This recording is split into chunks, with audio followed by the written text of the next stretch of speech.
দর্শক, আজকে আপনাদেরকে দেখিয়ে দিব কিভাবে আপনি আপনার হুরুপ চেক করবেন। যারা বিশেষ করে সৌদি আরব থাকেন তারা অনেকেই নিজেরা নিজে হুরুপ চেক করতে পারেন না, তারা কম্পিউটার দোকানে যান অথবা মক্তবে যান, এক্ষেত্রে অনেক ঝামেলায় পড়েন। আবার অনেকেরই ইকামা নাম্বার নাই, অনলি পাসপোর্ট আছে, তারাও কিন্তু হুরুপ চেক করতে পারেন শুধুমাত্র পাসপোর্ট নাম্বার দিয়ে। কোনো কিউআই রেজিস্ট্রেশন করা লাগবে না, এফসার রেজিস্ট্রেশন করা লাগবে না। তো চলেন দেখিয়ে দিই খুব সহজে কিভাবে আপনি আপনার হুরুপ চেক করবেন।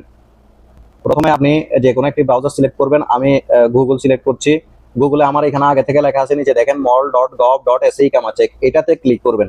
এটাতে ক্লিক করার পর সর্বপ্রথম যে ওয়েবসাইটটি আসবে মল, এটাতে আপনারা ক্লিক করবেন। এটাতে ক্লিক করার পর আমি একটু বড় করে নিচ্ছি, বোঝার সুবিধার্থে বড় করে নেবেন। আপনি চাইলে এখানে পাসপোর্ট নাম্বার, ইকামা নাম্বার, বর্ডার নাম্বার, এই তিনটা নাম্বারের যে কোনো একটি দিয়ে আপনি আপনার হুরুপ চেক করতে পারেন। তো আমি শুধু আমার পাসপোর্ট নাম্বার দিয়ে আপনাদেরকে হুরুপ চেক করে দেখাবো। আপনারাও চাইলে একইভাবে আপনাদের পাসপোর্ট নাম্বার দিয়ে হুরুপ চেক করতে পারেন। এখানে পাসপোর্ট নাম্বার এখানে ক্লিক করবেন। ক্লিক করার পরে আমি আমার পাসপোর্ট নাম্বার দিচ্ছি, আপনারা আপনাদের পাসপোর্ট নাম্বার দিবেন। হ্যাঁ, আমি আমার পাসপোর্ট নাম্বার দিলাম। তারপর হচ্ছে নিচের ঘরটাতে আপনি ন্যাশনালিটির ঘরটাতে লিখবেন বাংলাদেশি, বাংলাদেশ, বাংলাদেশ লিখবেন। বাংলাদেশ সিলেক্ট করবেন, আপনার ন্যাশনালিটি বাংলাদেশ সিলেক্ট করা ক্লিক করবেন। ঠিক আছে, তো এখানে আরেকটা নাম্বার দিচ্ছে ওনারা, এটা এখন আপনি তুলতে পারেন।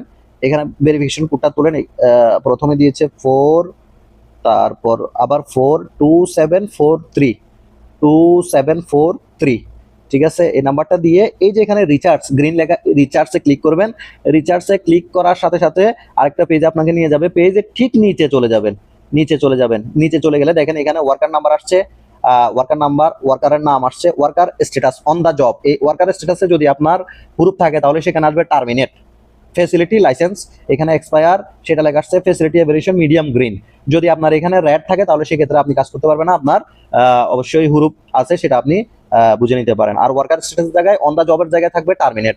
তো সুতরাং যদি আমার ভিডিওটি আপনার এতটুকু কাজে আসে একটু লাইক কমেন্ট সাবস্ক্রাইব করে দিবেন। ধন্যবাদ, সবাই ভালো থাকবেন এবং পরামর্শ দিবেন কি ধরনের ভিডিও আপনাদের জন্য বানালে আপনারা উপকৃত হবেন। ধন্যবাদ, সবাই ভালো থাকেন। আসসালামু আলাইকুম।